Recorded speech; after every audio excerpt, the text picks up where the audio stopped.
안녕하세요. 김유라입니다. 오늘은 부동산 경매 따라잡기라는 책을 가져왔습니다. 짠! 여기 위에 보면은 소심한 당신도 할 수 있다라고 되어 있어요. 그래서 많은 분들이 부동산 경매가 돈이 된다는데 해보고는 싶은데 무서워서 못하겠다라는 분들이 굉장히 많으시고, 저도 마찬가지로 경매를 되게 늦게 하게 됐어요. 부동산 공부한 지 한 만으로 5년 만에 경매를 처음으로, 5년이 뭐야? 6년? 네.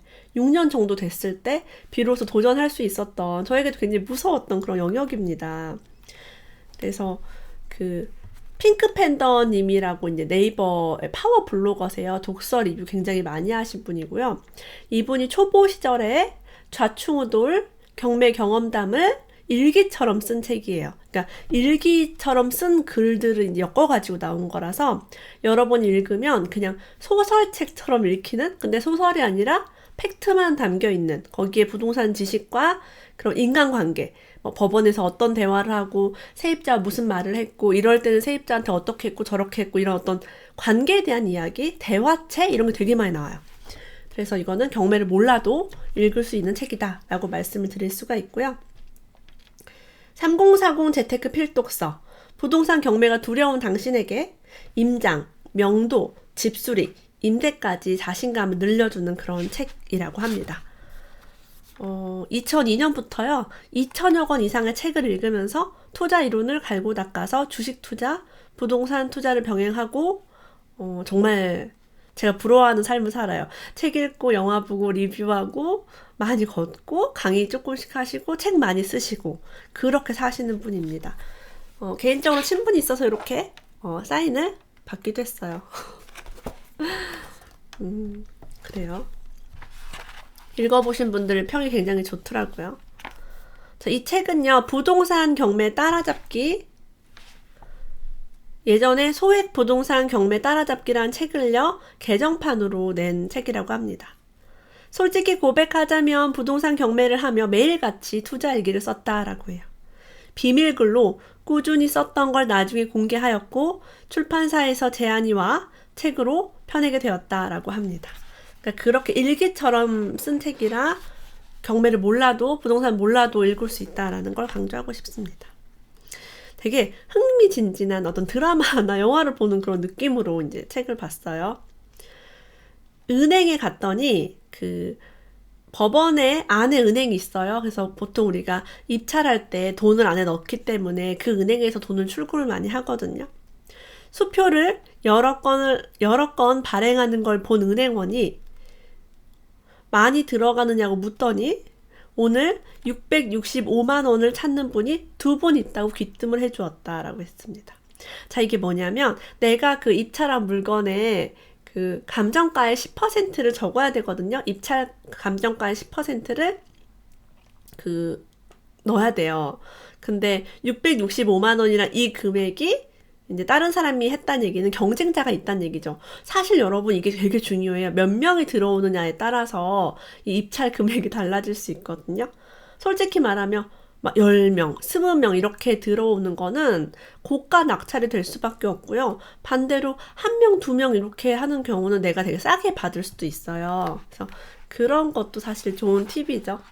내가 이 물건이 정말 필요하다. 근데 경쟁이 좀 세다. 그러면 좀 비싸게 받아야 될 수도 있습니다. 그래서 이런 것도 되게 재밌는 팁이었어요. 자, 지금 현재 2019년 기준으로요. 보통 일반 은행은 1%에서 2% 이자를 줍니다. 하지만 과거 IMF 전후에는 예금 금리가 두 자릿수였기 때문에 10% 이상이었죠. 재테크라는 용어가 없었어요. 그리고 직장도 굉장히 안정적이었기 때문에 현금을 은행에 넣어놓기만 해도 먹고 사는데 지장 없을 만큼의 이자를 받을 수 있었다. 제가 지금도 생각나는데요. 제가 중3 때 IMF가 왔어요. 그때 1억이 은행에 있으면 IMF 땐 이자가 20%였기 때문에 1년에 2천만 원이 수익이 나오는 거예요. 그래서 그 당시 제가 들은 얘기는 엄마한테, 엄마가 1억만 은행에 있으면 뭐 2천만 원이 매년 나오겠네? 라고 얘기했어요. 1억만 있으면 평생 먹고 살 걱정이 없겠네? 라고 하는 말을 제가 들은 기억이 있습니다. 그래서 그때는 재테크, 돈을 굴리기 이런 게 별로 다들 생각이 없었죠. 이렇게 금리가 낮아질 줄이야. 경매 용어 중에 무피투자라고 있습니다. 전문 용어죠. 무피투자란 실투자금이 들어가지 않고도 매도 차익이나 월세 수익을 얻는 것을 말한다. 즉, 자기 자본이 들어가지 않는 투자를 말한다. 부동산 투자를 하는 경우 이렇게 돈이 많아서 하시는 분이 있지만 특히 경매라든가 아파트나 주택 쪽은 소액으로 하시는 분들이 많아요. 저도 그랬고. 대부분 가진 돈이 충분하지 않기 때문에 그 작은 돈으로 활용하기 위해서 나의 돈과 대출, 보증금 이런 걸 이용해서 매수를 하게 됩니다. 그래서 대출과 보증금으로 집값에 가깝게 하는 것이 무피 투자다. 돈이 들어가지 않는다. 이렇게 하면은 여러 개를 살 수 있겠죠. 잘하면 대박, 잘못되면 쪽박. 그러니까 되게 공부를 많이 하고 조심하셔야 됩니다. 리모델링 이야기가 제대로 돼 있어요. 싱크대를 교체했더니 너무 집안 분위기 좋아졌다라는 얘기가 있고요. 샤시를 바꾸니 집 전체가 바뀌었다라는 얘기도 있습니다. 그 다음으로 중요한 곳이 화장실이다라고 얘기해요. 저도 제가 리모델링 할 때 중점을 두는 게 도배장판은 당연하고요. 싱크대, 화장실, 그 다음에 조명 같은 거로 굉장히 신경을 많이 씁니다. 보시면 이렇게 비포 애프터 사진까지 생생하게 남아 있고요. 이거 어떻게 리모델링을 하는지, 견적 어떻게 내는지도 자세하게 되어 있어요. 그거 리뷰하기엔 너무 길어가지고 제가 사진으로 잠깐 보여드렸습니다. 자, 우리가 임장이라는 걸 해요. 장소에 임한다라는 뜻이고요. 우리가 직접 가본다라는 뜻이 되겠죠. 그래서 빌라 같은 거를 예전에 막 3천만 원, 5천만 원 이렇게 몇 천만 원짜리 집들을 많이 보신 기록이 있습니다. 왜냐하면 이거를 예전에 일기를 쓴 거기 때문에 그 당시엔 이렇게 싼 빌라가 많았죠. 수도권에. 그래서 어떻게 가서 보는지, 뭘 봐야 되는지가 일기로 돼 있어서 굉장히 이해가 편하죠. 자, 우리가 경매에 나온 집에 찾아가서요, 열심히 보는 것 중에 하나가 고지서와 우편물이에요. 사람이 살고 있는지, 누가 살고 있는지, 그런 것들을 보는 거죠. 현재 사람이 살지 않는지 고지서와 우편물이 잔뜩 있었다. 도시가스 독촉 고지서도 있었다. 4명 중 3명의 이름으로 된 고지서나 편지가 있었는데 다들 가족 아니면 친인척인가 보다. 사람이 사는지 안 사는지 이런 거에 따라서 협상이라든가 많은 것들이 달라질 수 있겠죠. 자, 아이들이 많은 것을 보니 30대가 주로 살고 있을 것이라는 판단이 들었다. 정모모 씨 앞으로 온 SK텔레콤 고지서가 있다. 가는 곳마다 SK텔레콤인데 이 회사 주식을 사야 하는 건 아닌가 생각했다. 소유자가 벌써 10년 넘게 살고 있는 집이라 셰시 교체는 물론이고 리모델링이 상당히 많이 필요할 것 같다. 자, 그 소유자가 몇 년 살았는지를 우리가 경매 물건을 보면 기록에 나와 있어요. 이 사람이 언제 그 집을 사서 주민등록이 언제 이제 거주가 됐는지가 나옵니다. 그래서 우리는 그것만 봐도 이 집이 오래됐는지, 집이 더러울지, 좋을지 예측할 수 있는 거죠. 예를 들면은 2년 전에 그 사람이 집을 샀다. 리모델링을 했을 수도 있는 거예요. 이제 그럴 확률이 조금이라도 존재하는 거죠. 저 같은 경우는 이제 집 내부를 볼 수가 없는 경우가 대부분이잖아요. 경매 물건들은. 그래서 저는 젊은 여자기 때문에 주거용 이렇게 집을 보러 갈 때 궁금하면 무조건 벨을 눌러요. 좀 무섭죠. 튀어나올까 무섭긴 한데 막 벨을 눌러서 집을 보려고 합니다. 물론 거의 사람이 안 나옵니다. 거의 99%는 사람이 없죠. 그래서 한 번은 이제 벨을 눌렀는데 아이가 나온 적도 있었고요. 그래서 아이한테 집을 좀 보고 싶다라고 얘기하니까 제가 젊은 여자고 이렇게 나빠 보이지는 않으니까 집을 보여준 적도 있었고요. 그렇게 가서 본 적도 있었고, 옆집, 윗집 같은 걸 보면은 구조는 알 수 있잖아. 이 집이 어떻게 생겼는지. 그래서 그렇게 본 적도 있고요. 화장실 급하다고 들어가서 집 구조도 본 적이 있어요. 새롭게 지은 건물 같은 거. 그래서 그런 것도 얘기를 잠깐 해드리고 싶어서 했습니다. 리모델링이 돼 있는지 여부 굉장히 중요하죠. 그리고 이제 경매로 낙찰을 받을 때 요즘 가장 중요한 게 대출이에요. 우리가 그 돈을 다 현금으로 가지고 있지 않기 때문에. 그래서 대출 중개인들에게 대출 금액, 이자, 비용을 이메일로 나한테 보내달라고 문자를 보냈대요. 대출 명함 같은 것도 많이 받을 수 있어요. 경매 법원에 가면요. 그랬더니 이런 연락이 온대요. 현재 소득 증명이 되는가? 라고 이제 연락이 오고요. 두 번째는 현재 월세를 얼마나 받고 있는가? 라고 물었대요. 그리고 현재 갖고 있는 집은 몇 채나 되는가? 어떤 신용이나 자산이나 소득을 증명해야 된다. 소득 증명은 근로소득, 급여, 사업소득 같은 것도 가능하고요. 카드를 얼마나 쓰는지. 신용카드를 좀 많이 쓰면은 얘가 그래도 한 달에 100만 원 이상 쓰는 거 보니까 수입이 100만 원 이상 되는가 보다 라고 간주를 하기도 합니다. 그래서 소득을 많이 받으면 대출에 유리하고요. 소득이 혹시 없으신 분은 신용카드를 꾸준히 쓰셔가지고 그걸로 소득 증명을 하셔야 합니다.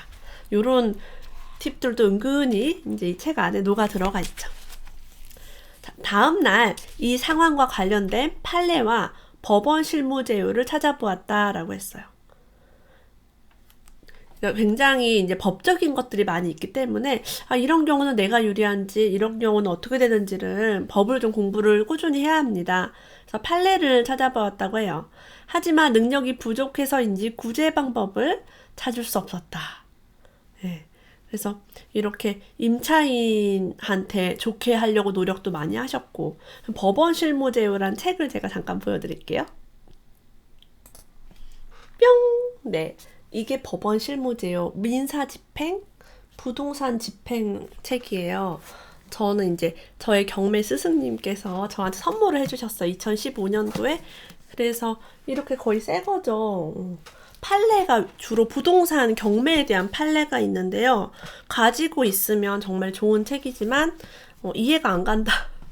무슨 말인지 하나도 모르겠다라는 이야기를 우선 드리고 싶습니다. 이 책에 이제 나오길래 제가 한번 보여드렸어요. 법원행정처에서 발간을 했네요. 아마 법 관련 일 하시는 분들이 주로 보시는 그런 책인가 봅니다. 자, 우리가 경매로 낙찰을 받고 낙찰을 받기 위해서 그 지역을 가보고 부동산도 가보고 하죠. 그러면서 중개사분과 인연이 많이 됩니다. 그래서 중개사분과 인연이 돼서 그 후에 경매 물건뿐만 아니라 금매로도 물건을 받게 되었대요. 그 동네에 있는 막 물건을 소개를 받을 수 있죠. 그래서 임대 수익을 조금씩 늘리고 있다고 합니다. 중요한 것은 가치 투자의 개념인 원금을 잃지 않으면서 투자하는 것이 가능하냐라는 거라고 합니다. 아무리 금매로 구입한다 해도 경매로 구입하는 것에 비해 수익률이 좋지 못한 경우가 많다. 경매의 최대 장점은 대출이기 때문이다 라고 합니다. 투자자마다 각자 자신의 방법이 있기에 무엇이 옳다고 말할 수 없지만 부동산 투자로 큰 돈을 번 사람은 낙찰받자마자 단기로 매도한 사람이 아니라 오랫동안 보유하고 판 경우가 대부분이었기 때문이다 라고 해요. 그러니까 큰 돈을 벌려면 낙찰받자마자 파는 게 아니라 좀 쭉 가지고 있다가 흐름을 보았다가 파는 게 좋다고 합니다. 단기간에 팔 때는 이걸로 진짜 전업으로 생활비를 마련해야 되는 경우는 샀다가 바로 팔아요. 조금만 500만 원, 1000만 원, 2000만 원 벌고도 팝니다. 단기간에 팔 때는 현재 시세가 얼마인지 파악하는 것이 중요하다. 시세를 파악하고 낙찰 가격에서 얼마 이익을 내고 파느냐에 따라 수익이 결정된다. 큰 수익은 아니더라도 짧은 시간에 돈을 벌 수 있으니 상당히 좋은 방법임에는 틀림없다라고 이야기하고 있어요. 임대 사업자든 매매 사업자든 사업자를 내는 것이 여러 면에서 효율적이고 대출도 잘 나온다라고 합니다. 절세 측면에서 좋다고 얘기하고요. 근데 이거는 이제 전업으로 경매를 많이 할 경우, 이분은 정말 낙찰을 많이 받으셨어요. 단, 세법 등을 제대로 공부하지 않으면 곤란한 상황에 처할 수 있으니 주의해야 한다라고 또 팁을 주고 있습니다. 자, 뒷부분에요. 앞에는 이제 주로 일기처럼 되어 있고 뒷부분은 권리 분석, 법적인 용어들이 있어요. 그래서 이런 것들을 가볍게 또 볼 수가 있습니다. 권리 분석의 가장 중요한 것이 말소 기준 권리라고 하는데요. 이는 등기부 등본에 있는 어떤 권리를 기준으로 그 권리보다 늦게 등기가 된 날짜에 있는 것들은 다 소멸하는, 없어지는 거예요. 부동산 경매하는 사람이 가장 중요시 생각하는 단어입니다. 자, 말소 기준 권리가 보통은 대출이 많아요. 근저당이라고 잡혀 있는 거죠. 은행이 대출을 해줬다든가. 자, 그 밑으로 가압류가 들어왔다, 압류가 들어왔다, 또 다른 대출이 들어왔다, 채권이 있다, 이런 것들은 다 말소가 됩니다. 자, 전세권 같은 것도 마찬가지예요. 대출이 있는데 그 다음에 전세입자가 전세권으로 들어왔다. 그럼 날짜가 늦기 때문에 모두가 소멸이 됩니다. 자, 소멸된다는 얘기는 돈을 못 받는다는 얘기예요. 그래서 말소 기준 권리 이하로 100억이 있든 1000억이 있든 낙찰받은 사람은 다 소멸이 되기 때문에 갚을 의무가 없고요. 그 순서대로 배당을 받게 되죠. 그리고 또 중요한 것은 살고 있는 임차인이, 주택인 경우에는 살고 있는 사람이 있겠죠. 그 사람이 살 권리가 있는지, 그런 것들이 되게 중요해요. 자, 말소 기준 권리를 기준으로 따집니다. 이것도. 그 날짜. 자, 근저당을 주로 많이 한다고 제가 말씀드렸어요. 담보대출, 은행에서 이제 이 집을 담보로 해준 대출. 대출 날짜 이후에 전입 신고가 되면은 말소 기준 권리 날짜보다 늦죠. 제가 방금 뭐라고 얘기했어요? 다 소멸된다라고 얘기했습니다. 그러면 이 날짜보다 늦게 들어가면은 권리를 주장할 수가 없어요. 그래서 우리가 대출이 있는 집에 들어갈 때 조심해야 된다. 대출 있는 집은 들어가지 말아라 하는 이유가 바로 여기에 있습니다. 경매로 넘어갔을 때 내 돈을 다 보장받을 수가 없어요. 반대로 대출보다 위에 있는 임차인은 대항력이 있고 이것을 선순위 임차인이라고 합니다. 그래서 우리가 경매로 낙찰받은 사람 입장에서는 선순위 임차인이 안 좋은 거죠. 그걸 내가 돈을 물어줘야 되니까요. 나갈 수 있게. 그리고 반대로 말소 기준 권리 아래에 있는 임차인은 그 사람은 돈을 못 받고 나갈 수도 있고 아니면 일부만 배당받을 수 있어요. 이런 것들을 잘 보셔야 되고 경매는 사실은 세입자로서는 꼭 공부를 해야 하는 영역이라고 생각을 합니다. 피해를 보지 않기 위해서. 잘 모르면 대출 있는 집은 안 들어가시는 게 그냥 좋아요. 외우시면 돼요. 아, 대출 있는 집은 안 들어가겠다. 자, 부동산 경매로 빌라가 많이 나와요. 그럼 빌라를 시세를 알아보려면 네이버와 국토해양부 실거래가를 통해 알아볼 수 있고요. 빌라는 되게 다르기 때문에 건축된 연도와 크기 이런 걸 봐서 대략적인 가격을 파악해라라고 합니다. 전세 시세도 같이 보시면 좋아요. 그래서 이런 것들 시세를 보고 거래 가격을 보고 전세와 월세 가격을 파악하려면 발품을 많이 팔아야 한다라고 해요. 실제 가봐야 된다. 아파트랑은 좀 다르죠. 주택과 빌라는요. 그리고 중개업자의 말을 100% 믿어서도 안 된다. 다양한 정보를 듣고 스스로 판단하고 결정해야 한다라고 충고하고 있어요. 자, 그렇게 중개사와 어떤 대화를 하고 어떻게 알아보는지가 일기 형식으로 써 있습니다. 전업 투자에 대해서 많이 꿈을 꾸세요. 아, 경매를 해서 꾸준히 경매로 수익을 내서 직장생활 때려치고 싶다라는 분들이 많습니다. 이분은 이제 전업 투자자시죠? 직장생활 안 하시니까. 이렇게 얘기하고 있어요. 전업 투자를 하려면 최소한의 전제 조건이 있다. 임대 수입이든 다른 수입이든 매월 지출하는 생활비만큼은 수입이 생겨야 한다. 이 조건이 충족되지 않으면 목돈을 갖고 있어도 쉽게 쓸 수 없다. 생활비는 어떠한 일이 있어도 무조건 지출되어야 하는 필수비이기 때문이다. 이 조건이 충족되지 않는다면 무조건 전업 투자를 미루는 것이 좋다. 자, 그렇지 않은 상황에서 직장을 그만두면요, 매달 돌아오는 생활비의 압박은 상상을 초월한다라고 합니다. 저는 제 지인들 중에 전업 투자자가 정말 많아요. 정말 대부분이죠. 좀 수입이 생기면은 직장 생활 하기 싫고 아, 이거 힘들게 해서 뭐해. 쉽게 이제 돈을 버니까. 근데 그렇게 했다가 경기가 안 좋아지거나 돈이 자금이 잘 돌지 않거나 아니면 투자했다 또 조금 실패하는 경우도 있죠. 그럼 정말 힘들어요. 생활비는 한번 늘어나면 줄어들지가 않거든요. 저는 그래서 사실은 좀 생활비가 꾸준히 들어오는 직장을 다니면서 투자하는 걸 전 추천을 드립니다. 왜냐면 이게 쉽지가 않아요. 그런 생각처럼. 계속 잘 된다는 보장도 없기 때문에. 부동산으로 진짜 단기간에 몇 년 만에 경제적 자유를 이루었다라고 나온 책들이 굉장히 많아요. 하지만 그 사람들을 속을 보면요. 잠은 하루에 서너 시간만 자고 새벽부터 임장 후 출근을 하고 퇴근길에 다시 현장을 가고 주말마다 만사 제쳐놓고 부동산을 보러 다니는 생활을 한다.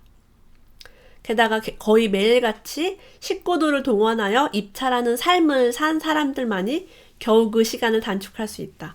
내가 그 현장을 다 가지를 못하니까 여동생도 보내고 뭐 오빠도 보내고 남편도 보내고 뭐 아빠도 시키고 하는 거죠. 네.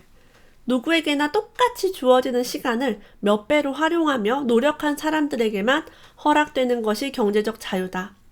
이런 삶을 몇 년 동안 이어갈 수 있는 사람이라면 상관없지만 나를 포함한 대부분의 사람들은 이 정도로 독하고 모질게 살 수 있는 자세와 습관을 갖추는 것이 솔직히 힘들다. 그래서 이분은 천천히 꾸준하게 1년에 제대로 된 물건 1개, 2개만 해야겠다. 생각하는 것보다 더 빨리 원하는 결과에 도달할 수 있다고 합니다. 성공한 사람들의 공통점은 힘들고 어려워도 끝까지 포기하지 않았다는 것이라고 강조하고 있어요. 그래서 어렵게만 생각했던 경매를 좀 쉽게 접근할 수 있게 해준 그런 책입니다. 저는 이제 핑크팬더님과 잘 알기 때문에 이 책 읽고서 너무 쉽고 재밌는 책이에요. 술술 읽혀요. 소설책 같아요. 라고 얘기를 드렸고요. 방금 제가 서평 이벤트 좀 지원해달라고 말씀드렸어요. 그래서 우리 선한부자 프로젝트 카페 회원들을 위하여 10건 서평 이벤트 진행하려고 합니다. 요게 댓글 들어오셔가지고 함께 해주시면 감사하겠습니다. 오늘도 끝까지 함께 해주셔서 고맙습니다. 다음에 또 만나요.